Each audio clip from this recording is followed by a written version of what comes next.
Oh, Chaos is back. This is interesting. Chaos apparently found our show in Harlem. How does that happen?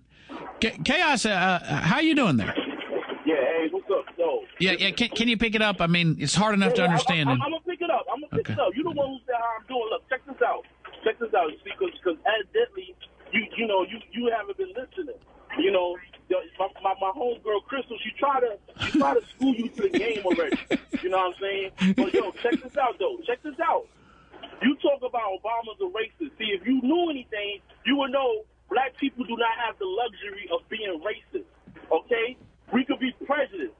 You know what I'm saying? You keep calling Obama a racist, but in order acts of racism is when you segregate people and say that you can't use you make it law. You make a law saying you can't drink at this water fountain, you can't eat at this restaurant, and it's a law, and you could be arrested. Those are acts of racism, acts which black people don't have the power to do. So for you to call any black people a racist when you talk about my man's Al Sharpton, you stay talking about him. You stay talking about him, and the reality of the fact is, white people created Al Sharpton. If it wasn't for the injustice and the stuff that he had to go himself through segregation and everything, it wouldn't be no Al Sharpton. And we shouldn't have no Al Sharpton. We shouldn't have to need an Al Sharpton in order to get George Zimmerman just to get him to trial. That's all we was asking for. You always try to make and you are in the luxury of making light of real situations. You know what I'm saying? You have that luxury. But everything you talk about, I done been through that, and I know how it is. You know what I'm saying? Now look, listen. I know you got mad the other day or whatever. People were getting personal. I ain't gonna get personal with you. You know what I'm saying? I'll get personal with myself. But I wanted to ask you a question. You know what I'm saying? Have you ever been on welfare? Have you ever been on food stamps? Since you talk about it so much, have you ever been on that? No. All right, I have. I've been on welfare. I've been on food stamps. I've been in group homes. I've been in foster care. I've been in all of that. Chaos. I don't mean to be rude, and I'm not minimizing your point, but that doesn't surprise me. All right, I mean, you didn't just shock me with that confession. Okay. I sort of expected that. But I'm just saying, I'm speaking firsthand. Well, I know. I know. All right, so when you be saying, because I remember before you used to say some stuff about, the government is swooping in to take control of this. Right. Do you have a job now, Chaos, or are you still on all that government assistance? No, I have a job. I was working. What do you do? What I do? Yeah. Listen, I like my man Jason Kidd said. Like my man said. You know what I'm saying? He moved the rock to station like Jason Kidd and make your head swell up like Jason's kid. You know what I'm saying? No, I don't. I have no clue what you're saying. But let me ask you this: what do you? Okay, I'm just curious what you do for a living. I might. I drive trucks. Okay. I move weight. Okay. I move weight all through the state. I bet you were a hit on the job site, aren't you? I used to be. When I used to go into the office and now I don't really go into the office. I just what does this matter anyway? You know what I'm saying? You're a fascinating character. It's an American life, a study of an American life. You know. And this is what I'm saying. I don't think you have anything to be ashamed of. I think you're a typical American. It's interesting to hear stories of typical Americans and your stories. Your struggle and what you've been down with, what you've gone through. This journey you are on. All right, yeah, I understand that, but I'm not going to sit here while you make fun of the people that's still going through the struggle. Right. And I will grant you this. I'll give you some credit. There are people. I'm not going to lie. There are some people that's lazy that wants to be. Not many. Yeah, just a few. I know your game. Now you're trying to patronize me because I hear you all, and I'm gonna explain that to you too. When I say I hear you when I talk, I know I'm being overly what they obvious or you know what I'm saying.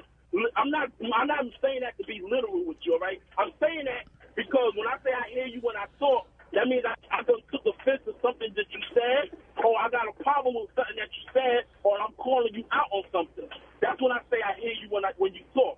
Right. So I hear you when you talk, and I can tell you patronizing me right now. You know what I'm saying? I'm not trying to buy anything from you. No. See, there you go again. again. What do you mean? You know exactly what I meant. You know exactly what I meant. Now you trying to use the other definition of that same word to try to, you try to make it look like, come on, don't do it. Don't do it to yourself. Don't do it to yourself. I'm telling you, you know what I mean? Patronized, man. When you saying things, when you trying to, I know your game already, dog. I'm just trying to have a dialogue. All right, let's have a dialogue. Let's talk. Let's talk. I mean, listen, man. I'm like, look,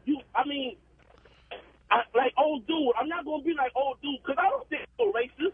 Right. I don't think you're racist like old dude yesterday that called. Thank God, I was so worried. I was kind of actually laughing, tell you the truth, when you and him was talking because it was kind of funny. I give it to you. You kind of you know what I'm saying. I like the way you talk. I like the way you kind of what they call it, analytical, articulate, whatever. I don't know. One in big words. You know what it is. You know what it is. No. All right, but you over here talk about Obama. We struggling. There's a lot of people struggling out here. Stop talking mess. Stop talking mess, man. It's not good. It's not good. All right. And you know, black people can't be racist. Right. You know I know. I just kid around because it would. You keep saying it then? Well, because I'm looking Chaos. I'm looking forward to the day that black people can be racist. We're trying to work toward that. I don't see. I don't want that day to ever come. I don't want No. I want to reach the mountaintop. I think we will have arrived when black people can officially be racist. I want to give black people, especially the lowest black people, the most criminal, the loudest, I want to give them the power to absolutely, positively subjugate white people. I mean, cruelty like you have never seen before. I mean, nasty, worse than Jim Crow could ever hope to be. I want black people to have white people under their thumbs so bad that finally white people can go, oh, this is what it was like 150 years ago. That to me would be, I'm saying that would be the mountaintop. That's another thing. I let you go on even though I knew you were saying. And I appreciate that. I appreciate you. It's very kind. Yet again. But I let you go on because, see, that's another thing 150 years ago. See that? You see that right there?